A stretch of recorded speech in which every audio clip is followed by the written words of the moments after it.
Welcome to Carl and Heather Present, the podcast where we dive into the insights, challenges, and humor of being married to someone who is nothing like you. Are you ready? Let's go. Oh, don't you know it's Carl and Heather Present Marriage Podcast. Hello, everybody. Welcome to Carl and Heather Present Marriage Podcast about how to be married to somebody who's nothing like you. Today, though, we have a very special guest, our friend, brilliant singer, songwriter, recording artist, Shaylee Simeone. Welcome, Shaylee. Hi, guys. Hey.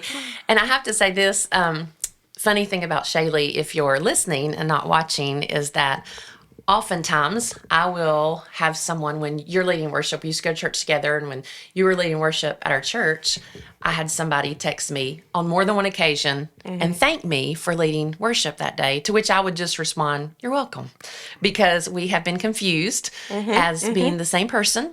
But I would, that would be my favorite twin in the whole world if you were my twin. So No, I'm always honored. I'm like, thank you. such an honor for me. you so much. So anyway, Yep. but enough about us. Tell us about your family. We want to know all about your people, so tell us about them. Man, I've got a good crew. Yeah, So, okay. married to Ryan O'Neill, dentist extraordinaire, fixer of teeth, ruler of businesses, Very funny. very funny. Very funny. Very funny. Very opposite of me, Okay. which, will fit just great with the Appreciate podcast. that. Right. Oh, yeah, so different, but in the best way. And then we have 3 babies, 3 under 4. Oh, okay. So since COVID, we've had 3 children. wow. It's been, And they are very cute. and They they are. are, Very cute. I'm biased, but Yeah. they are extremely cute. But we had our first Ollie literally on March 12th, 2020, the day of the shutdown of the world, Yeah. which was crazy because we literally thought that, like, they came in and they were like, everything's shut down. And we were like, because we had a baby. Yeah. And they were like, no, because, like, of a virus. And we Yeah. were like, what? Oh, So yikes. that was crazy because we were in the hospital for like a week because of complications and stuff. So we literally came out to like a different To like, world. yeah, a wasteland. Yes. No one was out. No one was It doing You was like nuts. Rick Grimes on Walking Dead. Literally. Remember that? Stumbling out of the hospital Yeah. in the dressing gown, holding a baby, just like, yeah, it was crazy. But it was also sweet that, like, we got that first season of parenthood, like, together, like home. Like, Yeah. Ryan had to be home. So it was like, all right, well, Right. I didn't have to be alone in that. Yeah. So anyways, and then since then, we had McCartney, our middle girl, and Flynn, who is a year old now. Sweetness. Sweetness, chunky little guy. Anyways, They are so sweet. You have a beautiful family. thank you. Awesome. Yep. Well, welcome, Shaylee. Yeah. Hi. Heb, how are you doing? Yeah, I'm good.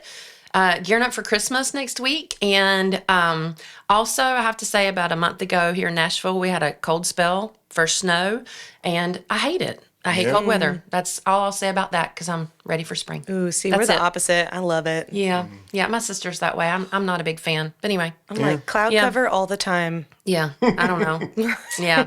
All right, well, it's Christmas. We're about a week out. So many families have holiday traditions that they love. But the reality is that when you get married, you merge families, Yep. multiple families together. And we're going to talk a little bit about the complexities and complications of married holidays and how families and things like that can sometimes make it complex. I even think about our Lord when he was born. Like, did Mary's parents or Joseph's parents get to meet Jesus first? Whose house did they go over to for a meal the first time? Yep. And did they have to do like separate, like we get Thanksgiving this year and y'all get Christmas this year? Yeah. And then we alternate? Probably no Thanksgiving. Probably pretty sure about that. Do you But think Mary's parents were mad that it was like shepherds that saw him first? They were like, what is this my trash? gosh. Probably. Who are these? Yeah. Like, these Yeah. guys. And then you can't say, well, we get him on his birthday and you get him on Christmas because It's Christmas birthday. Christmas like we birthday. talked about this. Which you have, birthday is right? I feel that it's deeply. Christmas, yeah. on Christmas. me and Dang. Jesus. Yeah. Well, no doubt there were some family holiday traditions that people love or hate. But let's start talking about some of the good ones. Like, what's your holiday tradition? Shaylee, do you have one that you love? You and Ryan Well, it's crazy because we're so new at this that Yeah. we're just now making them. Sure. So, like little things I like doing in Nashville, like I love the Opry Mills, that hotel. Yeah. Because it Yeah. it's like a winter wonderland and lights Yeah. everywhere. And so literally since we were dating, I was like, every year we will walk through this hotel. Yeah. And drink hot chocolate and hold hands and feel like we're in a Hallmark movie. And Aw. so now we still do it with our kids, even Yeah. though it's been difficult because now it's like, don't touch that, don't touch that, don't touch that. Yeah. But they love Yeah, I can it. see that. And that's like one of our only, we're still kind of making new traditions because, which we can get into later, but we have Yeah. some competition with the families Yes. of traditions. Yeah. So what about That's y'all? true. Yeah. So we've changed. So now that our kids are older, we realized a couple years ago that they open presents really quickly, and it's not as much. There was not as much excitement, and it happened so fast that a couple years ago, I guess, we started a scavenger hunt for presents. Oh, And so they had to cute. do like almost kind of Dude Perfect challenges, like everybody can shoot 3 free throws and then you'll get your next clue. So we're outside and then we come back That is so inside and then you have to do fun. this to, challenges to be able to get the next clue, to be able to find the next present.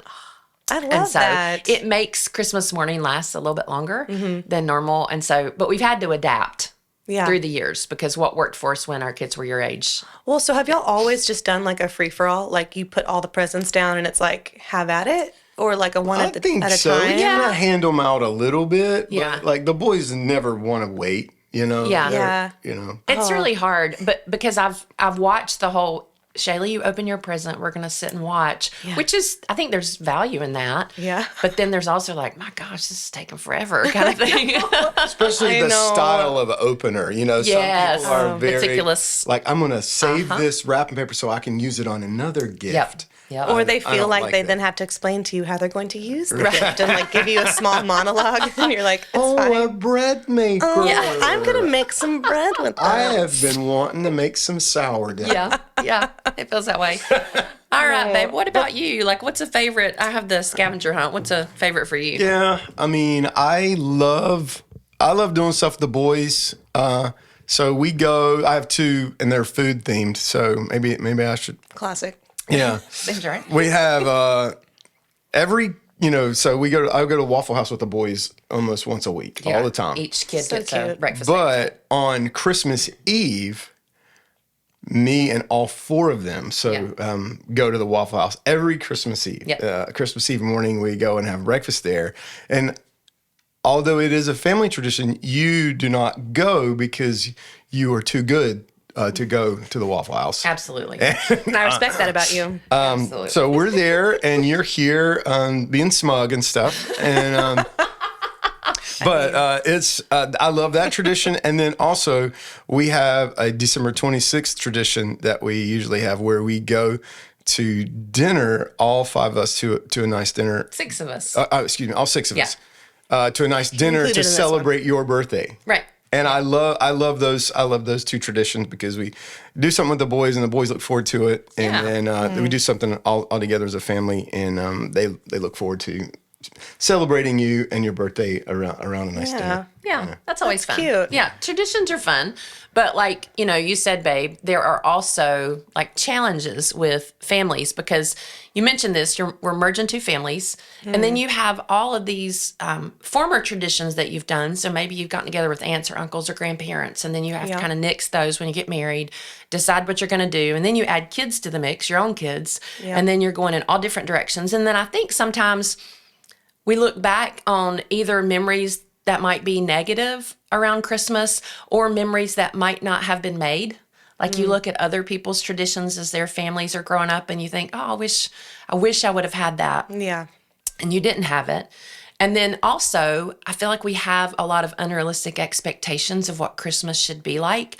And so I find myself conflicted because I feel excited and I want it to be this big thing. But then there's this low sense of, I don't know if dread's the right word, but it feels a little bit like that. And then almost disappointment or sorrow or just a longing for maybe something different. Do you relate to that? Do you feel that way at all? Yeah, I mean, Ryan and I could not have come from different family traditions. Like, it's speaking of the gift thing, like my family, my Christmas morning was Christmas day to evening. Yeah. Like we opened presents the entire day. Oh. And it was each person unwraps one and like shows everyone and makes okay. comments about it. And it was like, So it was, it literally was a long experience. it was a long experience. And it still is with my family. And now we have all of my siblings. I have 2 siblings. I'm the middle, and they all have kids. Yeah. So now so many people, and we do the same thing. It doesn't matter how many people have joined our family. We will watch you. That's a commitment. I like that. It's such a commitment, and it drives Ryan insane. Right. He cannot handle it, and it's so nostalgic for me. And I'm a gift giver. Like I love watching someone. I don't actually love people watching me open stuff because I feel like I'm like, oh, like a bread maker, and then I feel like I have to say something clever or kind. But I want to see, like, when I've picked out something for you, like, I want you to, like, tell me how you feel about it. And, like, I'm like, I thought of you. Isn't that so special? Yeah. But Ryan is, like, he was a tear through them, go, move on. Like, Christmas morning lasted 30 minutes, you know? Yeah, and you're done. so that's been hard because he'll make comments, like, where he's just like, guys, this is too long. Can we have a happy medium here? Can we, like, somehow we just not watch every single human open presents? And my family has gotten like upset at it, but it's different too. Cause so Ryan, not to get too into the weeds of like his childhood, but he had kind of a more difficult childhood and like didn't really, his family did get together on like Christmas Eve and do some things, but like it wasn't a really magical thing. It was just kind of like it happened and it was over and then you move on with life kind of. Sure.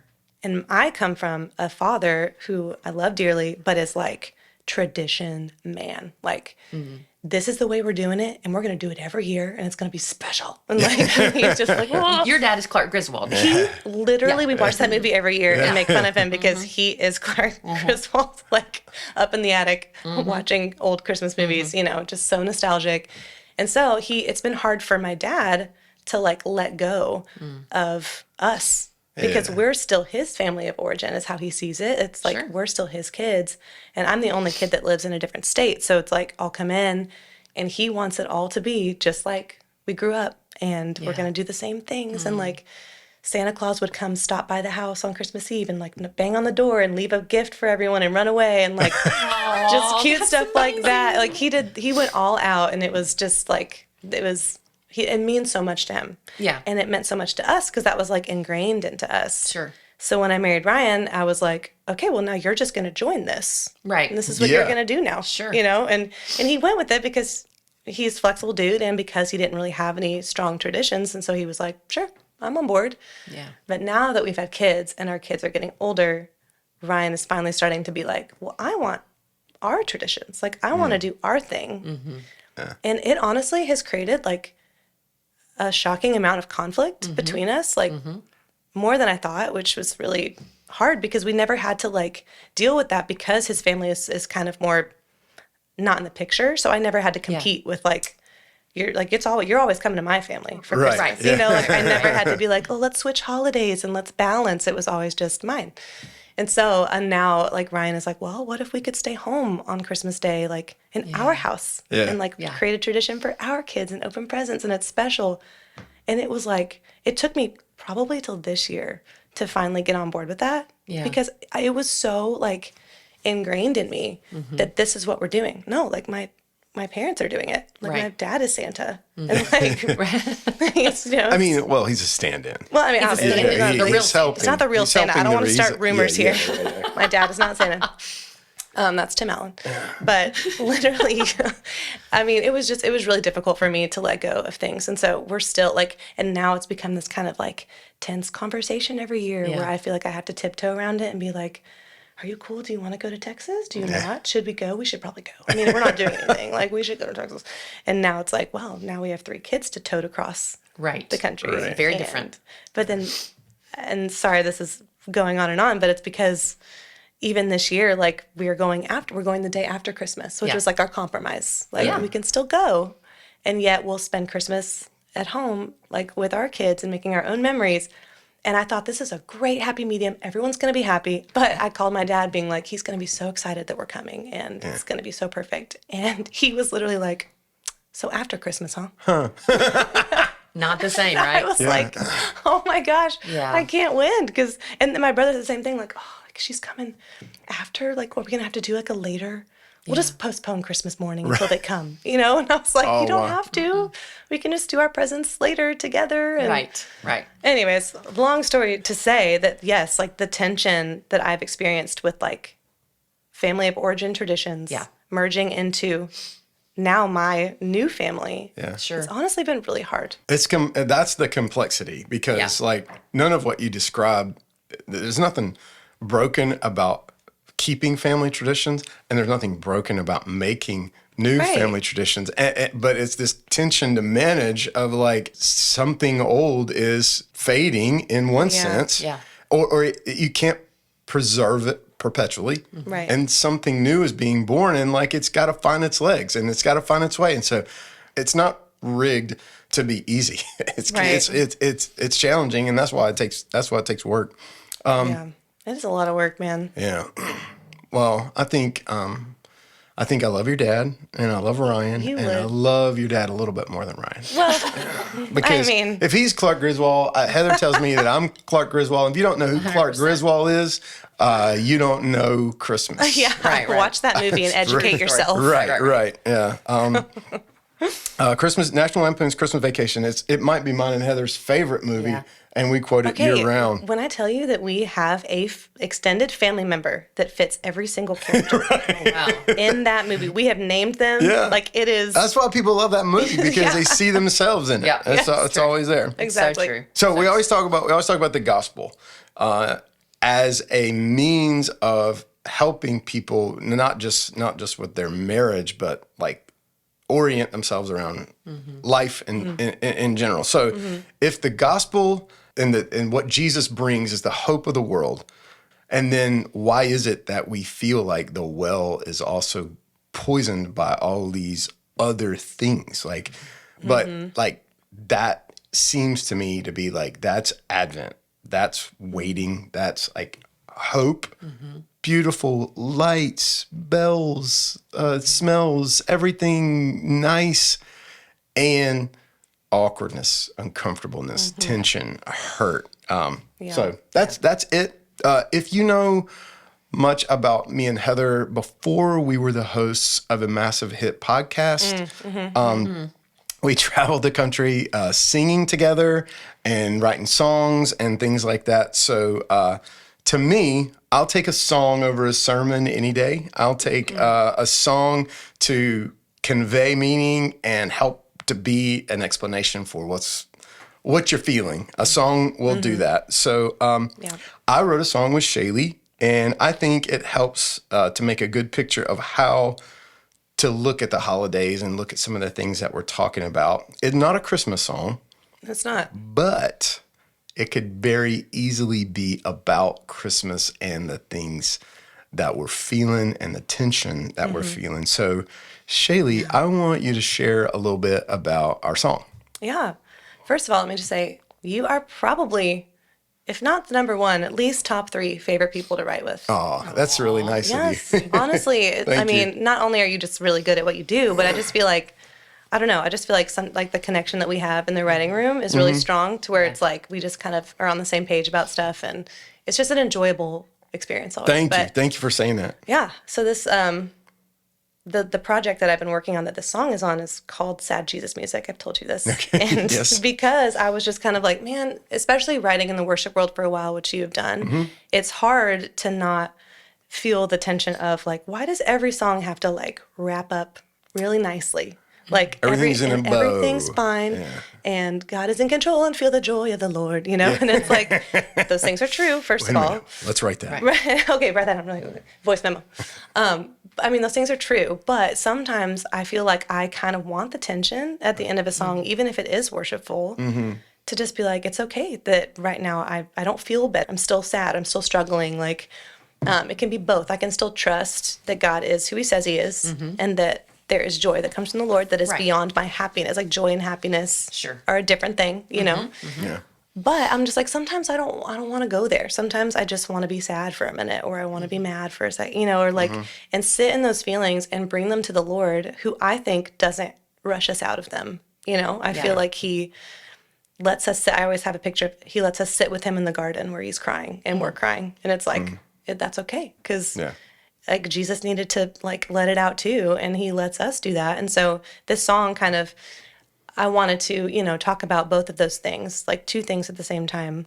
I'm okay and I'm not all right. Like can be true. I am okay because I do have a relationship with Jesus and I know that it's true and it's real and it's good, but I'm actually like not that okay right now emotionally or like there's stuff going on that I don't understand and like I want to trust, but it's hard to trust him and it's hard to like trust his plan and things like that. So, and I don't know, we talked about this a little bit of the way that we deal with like when we're sad or when hard things are happening. And sometimes I can sink deeper into those sad things and like just kind of wallow and it be too much. And then I feel like we talked about how it's sometimes easier for you to like move past it. Or yeah, like, well, I can, which is a way of kind of glossing over it and not fully embracing it, but like diminishing, like deflecting. You know, everything's funny, everything's fine. So like the two extremes probably are not great if you feel only one or the other. Exactly. You know? And I related with you in that because especially when I was younger, I would laugh so you don't cry was like my motto. Like make jokes, like just move on, just pretend like it's not happening. But then when therapy happened, I was like, oh, I have to sit in all of these sad feelings, and I would just like almost marinate. Yeah. Oh, that's another one of those words. verb or noun? Verb or noun? There's a marinade. To marinate. Versus marinate as you're doing it. Marinate in sadness. There you go. There we There go. you Well, I had this. So we were scheduled to write one day, and you had been telling me about sad Jesus music. And then I had, not long before we got together, I had found this long list of like 30 just song titles. That was just like, I just sat down one day and I thought like, I should write a song called this. And it didn't have any music or lyrics or anything like that. They were just titles. Yeah. And one of the titles was Hurricanes and Harbor Lights. And I don't know where that came from or what that was for so long ago. But I was like, what if we wrote a song about feeling two things at the same time, and it was called Hurricanes and Harbor Lights? And you were like, let's go, let's give it a try. And so we ended up writing this song, and I would love for you to play it on our podcast, the international debut of this song called Hurricanes and Harbor Lights. Yeah, you I play would it? love to. All right. Yeah, let's do it.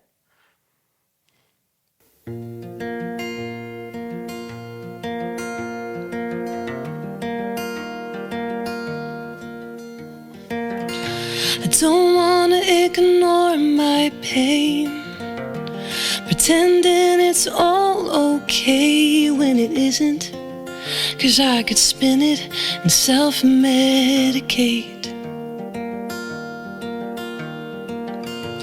But I don't wanna glorify every single tear I cry, be dramatic and make a habit of twisting my face.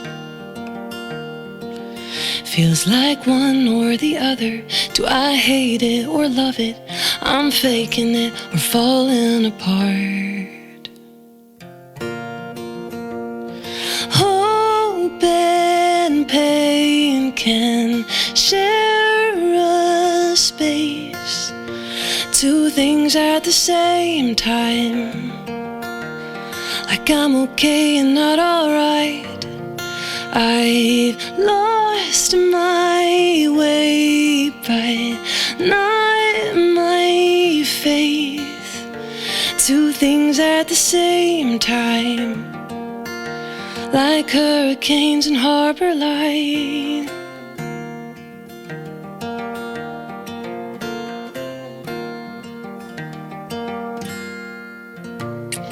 I look for calmer seas, but still the storms find me. Oh, I know it, I can't control it, but man, do I try. Good days and bad days come, and I'll leave room for either one. Keep it honest, 'cause there's a promise you'll make all things right. I'm tossed on the surface, I'm scared and I'm nervous, but my eyes catch a glimpse of the light. Hope and pain can share a space, two things at the same time, like I'm okay and not alright. I've lost my way, but not my faith.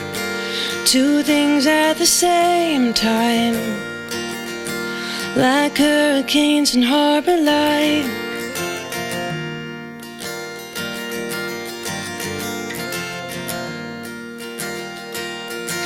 The storm still rages on, I see a light on the horizon. It doesn't break the waves, but it's still cutting through the darkness. Just a little more to go, soon I'll make it home.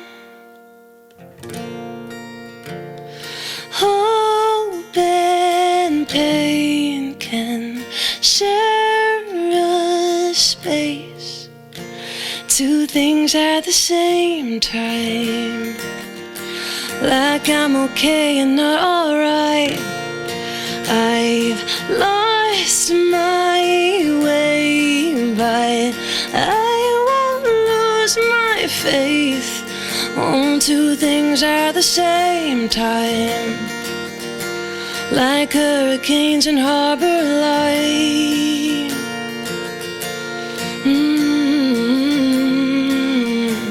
Like hurricanes and harbor light.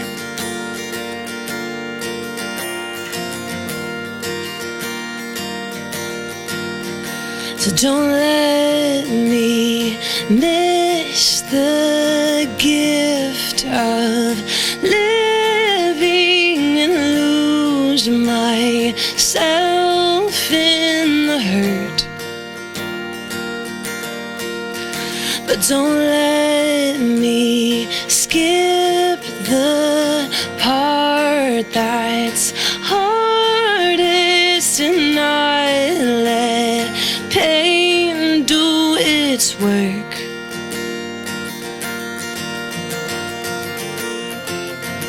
Two things at the same time, like hurricanes and harbor lights. So that is what Christmas and Advent are all about. It's the precise way Jesus entered the world. Yeah. Assured of victory, accepting the cross. That is how the victory is gained a lot of times, as we embrace the suffering that comes our way, or the hard things. And we feel two things at the same time. And so Jesus showed us that in who he is. Yeah. Shaylee, thanks for sharing your song. Yeah. You are so gifted, and you minister to me, and I love that you share a gift. So I know that everybody's going to ask us, hey, where can I hear more of your music? And so tell us about that. Where can we listen to you? All over the interwebs. Okay. Spotify, Apple Music, Amazon. You can just search Shaylee Simeone, which is spelled like someone, but with an I. Okay. Awesome.